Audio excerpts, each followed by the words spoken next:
Assalamu alaikum wa rahmatullahi wa barakatuh. Welcome to another edition of Cooking with Papa D at the train in Fordsburg. Today you might find it strange because how do you attend a cooking show without a stove? And I want to show you that there are more energy efficient ways of cooking and also more time efficient ways of cooking. In this series, I'm going to be tackling some of those difficult recipes which we've stopped cooking because mothers and grandmothers are not there to do that anymore for us. So what we do is we take all the quick and easy recipes, and in the process we are losing the essence of the old original foods.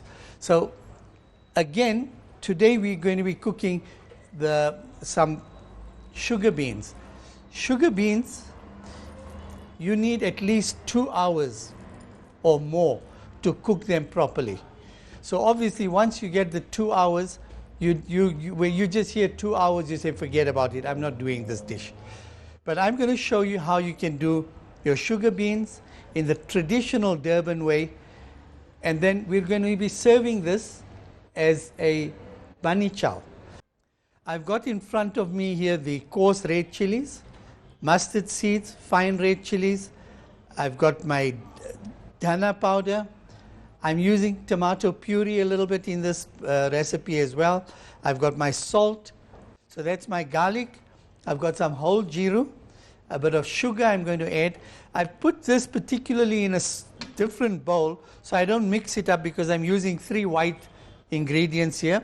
I've got the salt, the sugar, and this here is bicarb. I've used it in one of the other dishes as well.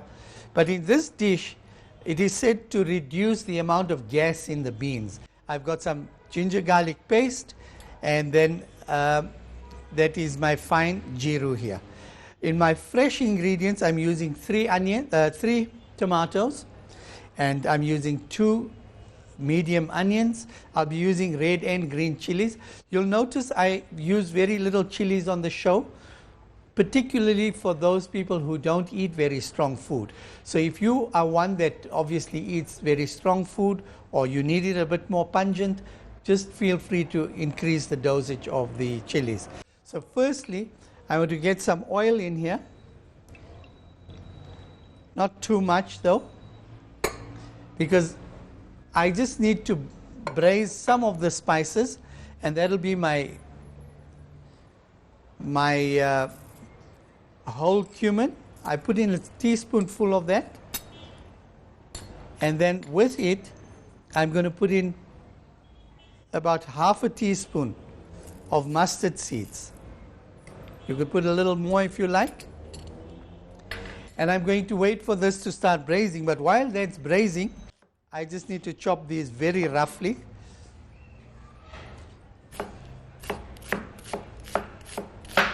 Usually you put your onions in and wait for at least 15 minutes for them to be of the right consistency before you start cooking.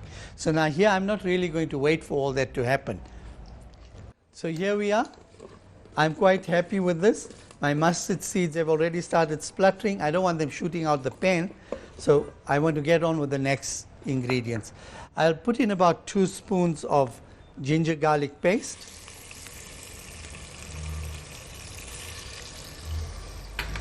And then I start with the rest of the ingredients, which is about a spoonful of jeera powder and 2 spoonfuls of dhana powder. Now you must remember, now you're working with dry spices. The nice thing is, because this is a non-stick pan inside here, it's brilliant. Your ingredients won't stick. But quickly I'm going to add in some of the tomato sauce, which is also going to add the basis of my gravy. And by adding this, of course, it gives me a little more time to get the other ingredients ready. I'll put in about 2 spoons of salt. As I've said, salt can always be added later. Spoon of the coarse red chilies and a spoon of the fine red chilies. My spices are all in.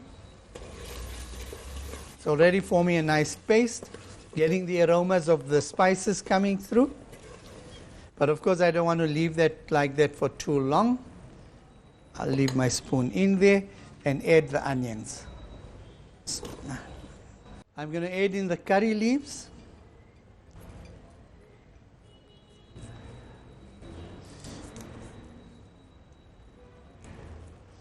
I'm not going to use too much. I don't want to be overwhelmed with them. I'm going to add in the sugar now. A teaspoonful. That'll balance the acidity of all the tomatoes and all that. And then I'm just putting in 2 chilies. I'm going to use one red and one green. Just slice it down the middle. There we are. First phase is almost ready.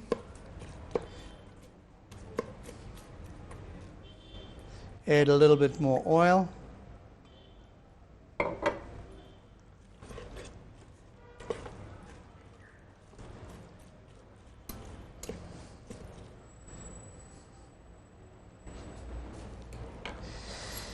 Now I can get my tomatoes in. Again, I'm going to cut them in half. I always like to remove the eye. Just roughly chop them.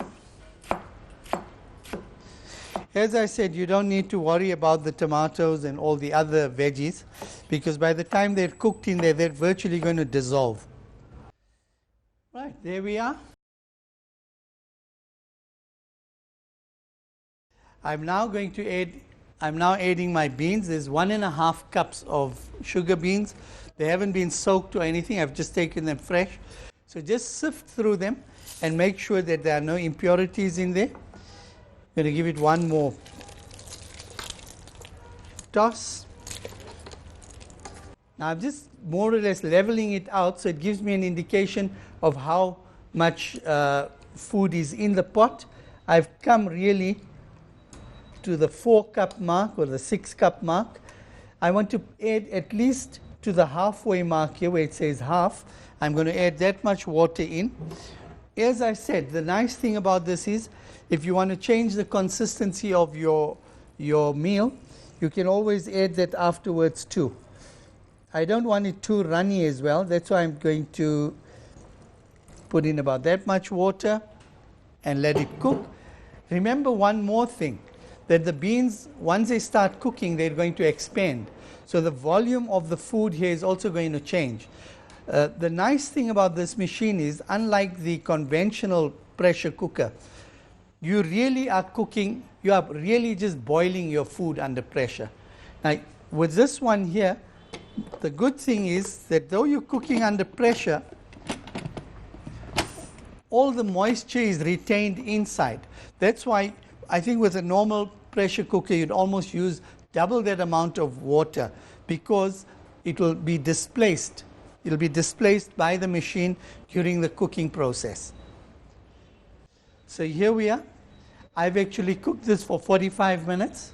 My time is up. I'm just going to depressurize. And what I would like to say to you is there's nothing wrong in opening your pot after the desired time.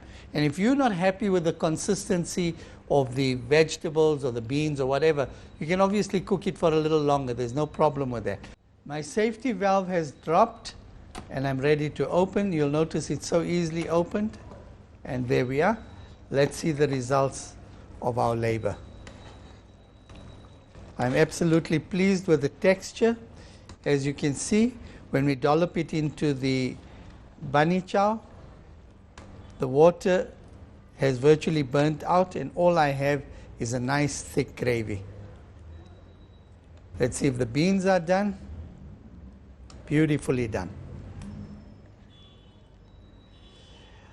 I'm just going to call Chef Proud now to come ahead and